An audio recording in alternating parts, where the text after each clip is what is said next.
The Entrepreneurial Journey podcast. We're talking business and building a culture that's kick-ass. Where we make it happen, grab your seat, let's have a blast. At the Entrepreneurial Journey podcast. We go. Right. Hi, and welcome to the Entrepreneurial Journey. Today I have Colin Sevens with me, who describes himself as Coach Colin. And I think that's a perfect place to start. Hi, Colin. How are you? Hello, Rebecca. I am fantastic. Thanks for having me on. Absolute pleasure. Now, whereabouts in the world are you, Colin? I am in Myrtle Beach, South Carolina of the United States. Wow. Very nice part of the world. Very nice indeed. Yeah. You are an NBA basketball coach. Tell us how you got started in basketball, how you got started in basketball coaching, and where that's taken you, because it's a big old story. Sure. Well, I'm an NBA skills trainer, so Okay. a little different than being. I'm not affiliated with any team, Okay. but I train NBA players along with overseas players and college players and all the way down through little guys. So I got my start in basketball because I fell in love with the game. And when I was young, I just applied myself a lot and I became a Division I basketball player over here in the States. That's the highest level that you can play at in college. And so I was there on scholarship and I got my psychology degree. And shortly after my playing career in college, I got into the banking world because I didn't know what to do with my life. I was engaged as a college senior, and I knew I needed to do something other than basketball because I wasn't going to make a lot of money playing basketball. And so I got into the banking world, but while I was banking, I started training some players, and I realized that I had a deep passion and for teaching, for pushing and coaching players, taking what some fantastic coaches had taught me and then applying it and giving that knowledge and understanding and work to other players. And so it brought something alive in me to where one player became three players, became 10, 20, 50 players, and now we have hundreds of players come through our academy a year. So Wow, that's really impressive. I love the fact that you've turned something that you really enjoy into, how you earn your living. And I hadn't realized you'd done psychology at university, which obviously fits beautifully with coaching, whether it's sport, business, life, relationships. Do you think, well, okay, here's the question. Where is that interest in pushing people come from, do you think? I think, I don't know exactly where it comes from. I just know it's in me. And I don't know if I was born with it or if it was nurtured or what, but I think, my road to getting to play Division I college basketball was very, very difficult. When I was coming out of high school, I wasn't highly recruited. I'm not a very tall person, and basketball is kind of a tall man sport or a tall woman sport, just a tall person sport altogether. Yeah. So I fell in love with it, and I wasn't highly recruited, and there weren't people that were coming after me because, I was good, but I wasn't a big standout. But I still had this big time desire to play at a high level. And so while other kids were partying in high school, I was out at the basketball court working on my game, or I was working on my fitness, or I was in the weight room. I was doing all the stuff that I could do to maximize my potential. And so I think there was something in that, in my road being so challenging for me to get to where I wanted to get to. And then finally I achieved it, that I began to see that in other people. There's this gap between where we are and what we want. And when we can figure out how to close that gap, I think some of the best things in life are when we're able to teach that to somebody else or inspire that in somebody else. And so when that started to rise up in me, when I started training other players, I started seeing how much that meant to me, for me to be able to give a gift that I feel like I was given from other coaches, and also kind of a gift from myself in terms of working on becoming the best that I could be, and then transitioning that to helping other players reach their potential. It was like this light bulb came on, and it meant a ton to me, but it also meant a lot to them. And so it was this connection of just goodness and light, and it made so much sense for me to pursue that path of turning something I loved into a business. Not everybody would do that, because, and I think us business owners need to give ourselves credit for this, is that a lot of people would find that passion, yeah, absolutely, and do that dedication, but quite often they don't take the leap to turn it into a business. Where did that spark come from that you thought, oh, I know, I can make money out of this, I can turn it into a proper business? Sure. And I've always had an entrepreneurial spirit. When I was a kid, like I would rake leaves for neighbors. I would go door to door shoveling driveways when it snowed. I would have yard sales on the side. I would do all the stuff trying to figure out a way, to make a buck as a kid. So I had something in me that was willing to take that sort of risk, but I didn't realize, like, I had never planned on making this a career for myself. The fact that I saw that I was providing value for people, and it was something for me, like, man, I could do this all day long. Right. And so it was this intersection. The risk was I actually left the bank. So this is the story that I look back and I'm like, oh, this was kind of stupid. Like, what was I doing? So my wife and I had just purchased a house. I think we were 26 and 28. Shortly after that, we had our first baby. We had our daughter. And so my wife leaves her secure job at the insurance company to take care of our daughter. And then 11 months after that, I leave my secure job at the bank to play semi-pro basketball here in Myrtle Beach and to build my academy. And so what really drew me out, what helped me take the jump from going from the 9 to 5 to becoming an entrepreneur and a business owner, it was this lure of playing professional basketball, which I had always wanted to do. And I'm not sure, I'm not totally sure if I would have taken the leap had I not had something else pull me out of the safety and security of the 9 to 5. Right. That's really interesting. I'm grateful for that whole situation that happened, because it did pull me out. And then the real challenges started happening. It was like, oh, sink or swim. Yeah. We've got a little bit of savings here, but if we don't get this thing rocking and rolling soon, we're both going to have to go back to our jobs. Yeah.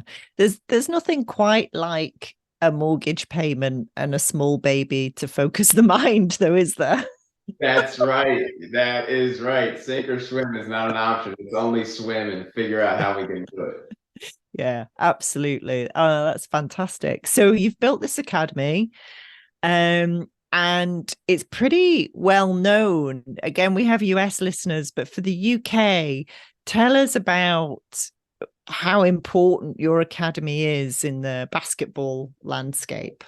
There's certainly in our area in Myrtle Beach, there wasn't a basketball academy when I started this. So in 2008 is when I started training players. In 2010 is really kind of when it became a business, and there was nothing like it. And so in terms of development, we provide individual training, we provide summer camps, we have leagues, we have travel teams. So that's our youth academy, and that's what we were building for 8 years or so. Then I came across an NBA skills trainer who came down to Myrtle Beach with some of his clients, some of his NBA clients, and he and I linked up, and I helped him for 3 months and just learning the professional side of training things. Okay. So learning how to get connected with agents and learning how to get players and learning how to run NBA pre-draft camps, which you know, the NBA here in the States is probably similar to what soccer is, maybe. I'm sorry, football. Football. In the UK, it's a massive deal, and fans are crazy about it. I've never been to the UK, but the way that you guys are passionate about football is so awesome. It is a little crazy, but it's so awesome. It is crazy. But so I got connected with an NBA skills trainer, and so I learned some of the business of having high level clients and how to also develop that side of the business, which is a different brand, right? It's different when you have a youth academy where you're helping players develop and get along, but then when you're also working with an elite level of players, it's a different feel. So I was able to learn a lot of that in 2016, and then I would go on to really start training more professional players from them. So how has the business pushed you? Because we talked right at the beginning about the difference between where you are and where you want to be heading, and the coach is the person that kind of pushes you in that direction. How has the business done that for you, Colin? Do you have a whole day, Rebecca? Yeah. Okay, maybe some edited highlights. Oh my. So I think one, where the first thing that pops to mind is the challenge of continuing to be myself while I'm servicing clients who I don't know. Right. I think there's always this challenge that we want to present ourselves in a way that is attractive to clients. And when it comes to a service-based business like what I'm in, there's always been the challenge of, hey, do I try to present this me or this me? Do I try to present something that is not maybe totally in line with who I am authentically because I think they will more approve of it and they're more willing to work with me?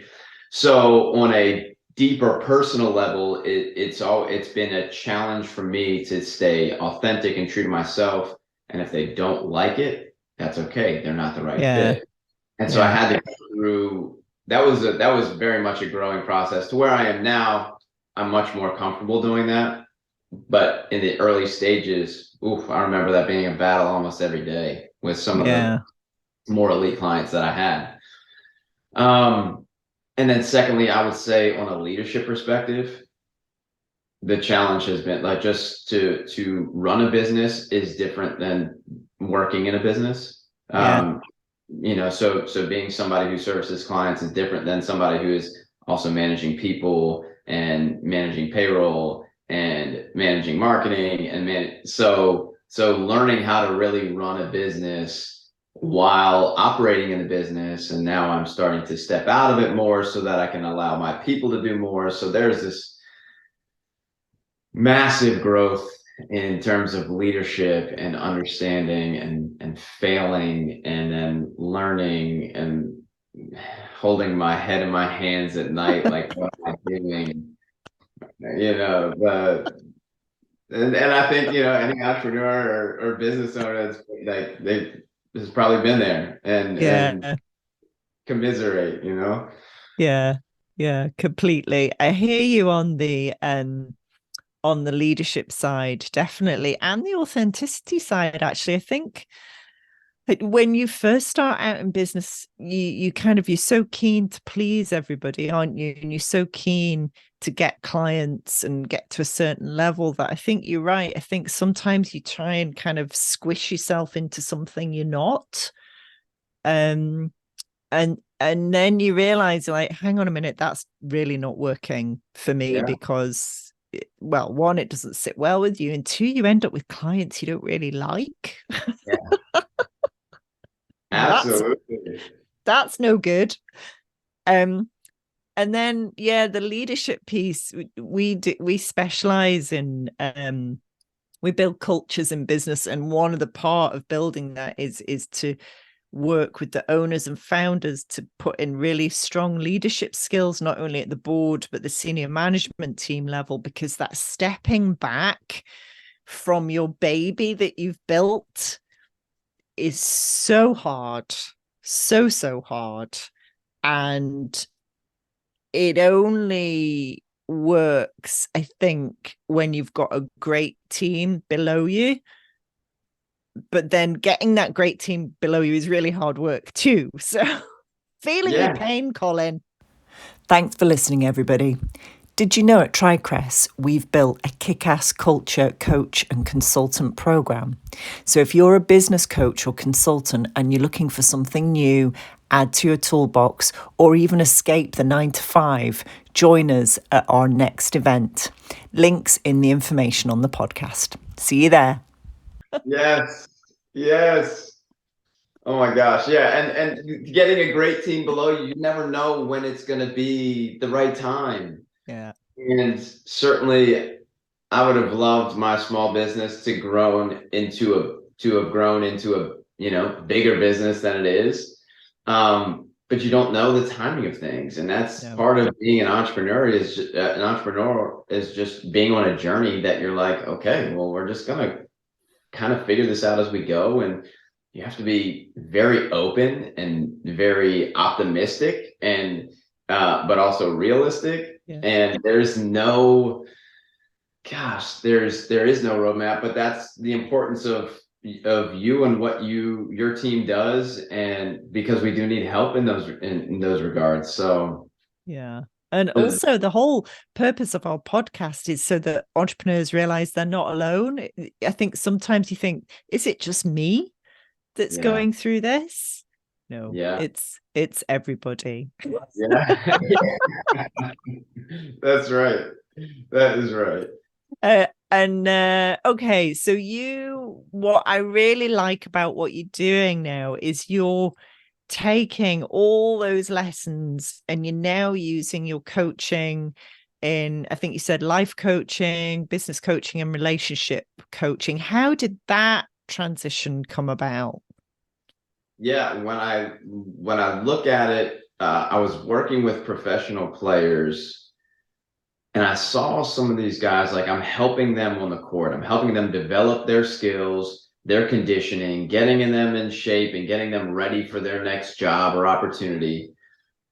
And I'm seeing some of them succeed on the court, but their life is jacked up, or their character is jacked up. And there's this disconnect between being a successful basketball player and being a good quality human that contributes to society in a positive way. Right. So I began to see my shift organically, in coaching. I was coaching not just them on their skills, but now I start to begin to coach them more on their character and their mindset and their approach to life and the way that they treat people. And so there was this shift in me of what I saw as important. Yes, basketball was important, and that's why they were coming to me. But what meant more to me was them becoming a better human. And I don't think that we can actually become better in our craft, whether it's sports or whether it's parenting or whether it's business or academics, whatever it is, it's going to challenge us at the core of who we are. So if we actually level up who we are in terms of our discipline and our accountability and our honesty and like all the things that develop our character, if those improve, then we'll also see improvement in our career efforts and our craft. And so Absolutely. So when I started putting that together, I was like, oh, I kind of need to take a different approach and maybe look to do things a little differently. Yeah. Oh, so true. I've never done any kind of sport. I'm the least sporty person you'll ever want to meet. And especially not team sports. I'm rubbish. But I can only speak from a business point of view, and you're absolutely right. The characters of the personalities and the relationships that the leaders I work with have, the most successful business owners are the ones that are also most successful in their personal lives. And what's really interesting, Colin, is the people who don't take care of their personal lives and who they are as a human being and think that it's all about business will have a certain degree of success. But then at some point it catches up with them. Absolutely. And it's really not pretty when it does catch up with them. Yeah. And right. And then they go, oh my gosh, how did this happen? Yeah. And you can step in and say, well, I know how this happened. Yeah. If we look back, right? I mean, and so it was the same thing with the players that I was working with, like they make all this money and they don't have any sort of system in place to take care of their money or any sort of system in place to not be paying a whole bunch of their friends on salary that aren't doing anything. And they're just kind of squandering things. So it's on a financial basis or on a relationship basis, or they're just confused and they needed help beyond just becoming a better basketball player. Yeah. And I guess they're quite young as well, aren't they? Yes, absolutely. Yeah. So the professionals that I've been working with are from anywhere from 19 years old to 25, 26, 27 years old. And so you and I, right. So being 27 years old is kind of old as an athlete. Yeah. I believe you and I may know that, like, oh, wow, they're just getting started in life. Yeah. Yeah, absolutely. Oh, to be 27 again, Colin. Yes. So you've got this perfect storm. You've got guys, they're fit, they're healthy, they're probably quite good looking, they're earning loads of money, they're 19 to 24. Some of them must literally just go crazy with that. Yeah. Well, and so what I see is those players who have had a good foundation, whether it be family or mentors or people around them that have helped them get the discipline of putting some boundaries in their life and understanding work ethic and having a sense of gratitude. Those guys, they're going to do okay because they've got a foundation on which to build a life. And then there's other guys that have come to me that are the complete opposite. And they don't even realize it on an emotional and a life scale. They're in survival mode and they don't have any systems or boundaries or anything. And so then they receive the same sort of money and there's no foundation. And so it's for those, I'm always like, man, like I feel like I'm so grateful for the father that I had, my mom and my dad. But as a man working in the basketball business, there's so many young men who haven't had great father figures or great examples on what it is to be a man. So I'm like, okay, this is part of my calling, is to help show these young men what it is to be a man of character and of quality beyond just earning a lot of money. This is so important in our day and age, isn't it? It's so important. Certainly in the UK, and it sounds maybe similar in the US, there are a lot of young men that don't have those male role models to help shape them. And they get really lost, don't they? They get terribly lost. And if they take a wrong turn and it can be a split-second decision that takes them down a really wrong path that just destroys all that potential. It's so sad. I'm so pleased you're doing this. It's a really great service to society as much as anything. Well, thank you. I feel that way. And it's like such a strong, compelling draw in me to do this that it's like not a choice for me at this point. It's like Yeah.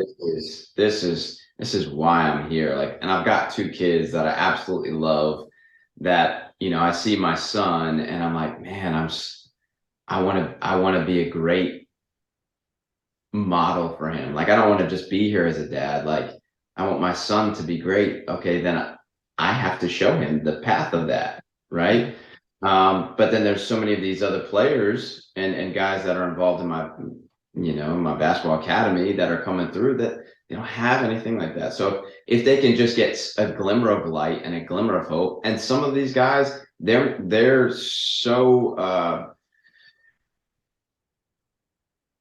their run-ins with male authority has been so ugly, or there have been so many letdowns Yeah. that it's difficult for them to trust authority or to trust a man. And so that's where I find like, hey, that's where I find my call, like a deeper calling of like, no, like I want to help develop these people, these young men. But I've also, because of that, I've seen that so I've been doing this for 15 years, right? For the Yeah. basketball side of things. I've seen a lot of these. If I was working with some of these kids, this is what's starting to show my age. I was working with some of these kids when they were 14 or 15, Right. and then we're 25, 26, 27, and they have families of their own. And Wow. I see them kind of circling back. And so I've had a couple of men's retreats where I'm doing the same thing of teaching men about their character. Now I don't have, not just through basketball, I'm taking another avenue to add on to what I'm doing. That's fantastic. So that was going to be my next question, Colin. Where are you taking this? How do you see it sort of expanding and growing from where you are now? Yeah, and so my growth as a leader, I've got a really good team for my basketball academy where now I get to teach and train my coaches on Right. how to operate the business. And I've got a great manager that I'm really thankful for, who's been with me for a long time. So I feel like me stepping back, and this is the thing that I needed to learn as a leader, like me doing everything was not good leadership. No. Right.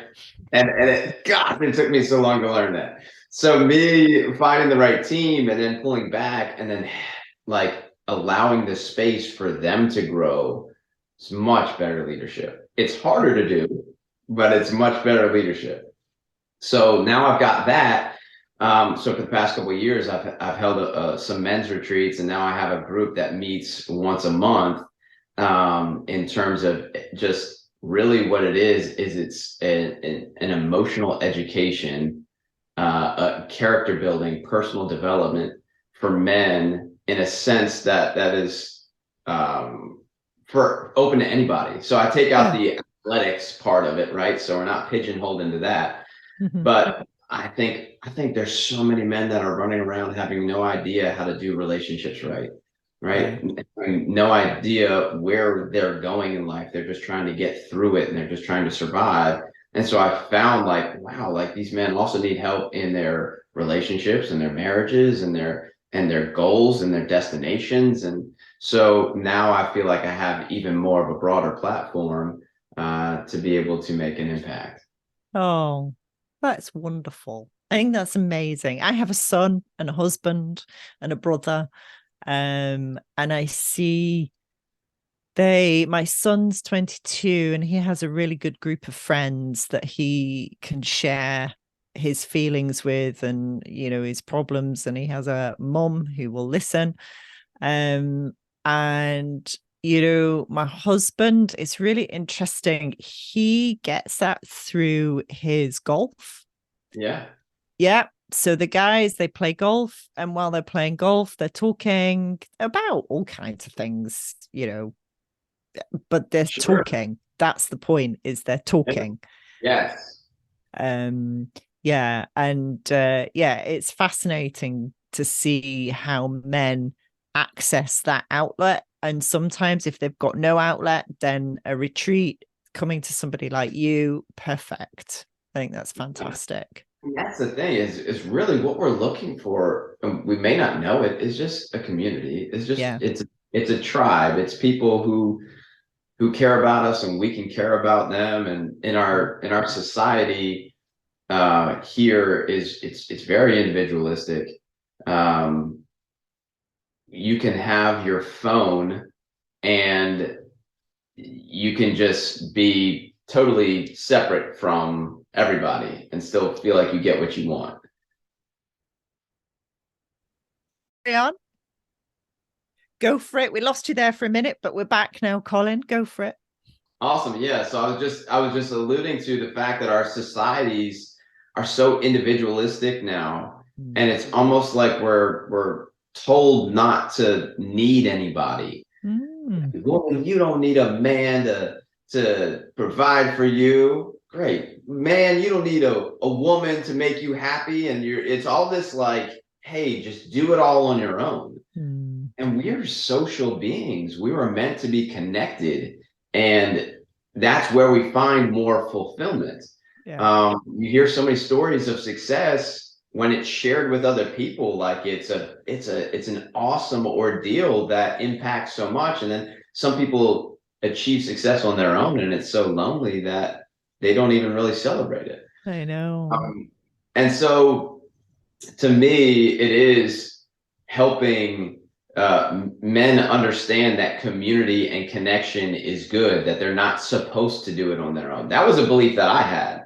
Like if I was going to become a great man, a great father, a great coach or basketball, whatever, that I had to do it on my own. Like that's the way guys do it. That's how we saw 007 do it. He didn't. I mean, come on. That's how we saw, that's how we saw Rocky do it, or whoever, whatever shows or movies or influences we had in that regard. And if you think about it today, if we're not connected to good mentors or coaches or people who care about us, then we're really left to whatever we're scrolling on our phone. That's true. And it's so individually, like people don't have to seek it out. Like they can just feel like they're getting whatever they need through their phone, and they can't. And they can't. No, they really can't. That's fantastic. Colin, it's my last question. I could talk to you all day. This is a fascinating subject. But you have a world to save, or rather sort of 49% of the population to save. And that is, if your business had a character or a personality, either describe it or who would it be? Rebecca, that's a fantastic question. And you didn't ask me this beforehand. And the first thing that popped into my mind is William Wallace from Braveheart. No way. Yeah, it's absolutely my favorite movie. I probably watched it 40 times. And it's this idea that this man of such courage was able to help liberate a country